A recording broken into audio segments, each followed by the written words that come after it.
அண்மைச் செய்தி.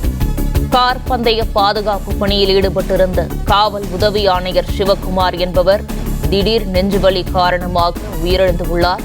இதுகுறித்த முழு விவரங்களை செய்தியாளர் வினோத்குமார் வழங்க கேட்கலாம். வணக்கம் வினோத்குமார், என்ன நடந்தது? முழு விவரங்களையும் பதிவு பண்ணுங்க.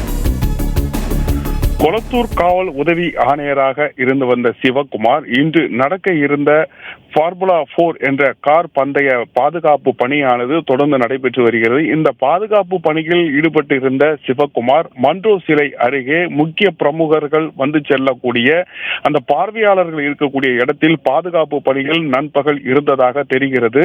இந்நிலையில் திடீர் என அவருக்கு ஏற்பட்ட உடல் நல குறைவு காரணமாக மயங்கி கீழே விழுந்தவர் சக காவலர்கள் அவரை மீட்டு உடனடியாக ராஜீவ்காந்தி அரசு பொது மருத்துவமனையில் அவரை உள் நோயாளியாக அனுமதித்தனர்.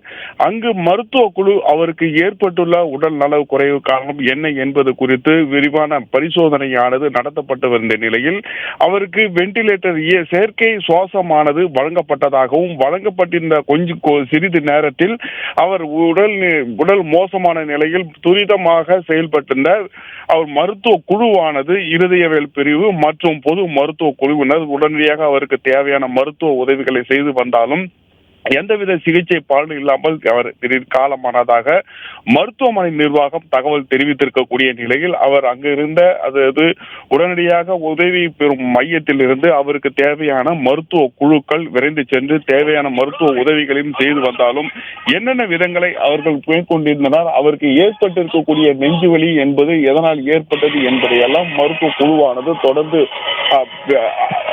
ஆய்வு செய்து வரக்கூடிய நிலையில் அவருக்கு சிகிச்சை அளிக்கப்பட்டு வந்திருந்த சிகிச்சை எந்தவித பலனும் இல்லாமல் அவர் உயிர் இழந்ததாக மருத்துவமனை நிர்வாகம் தெரிவித்திருந்தது.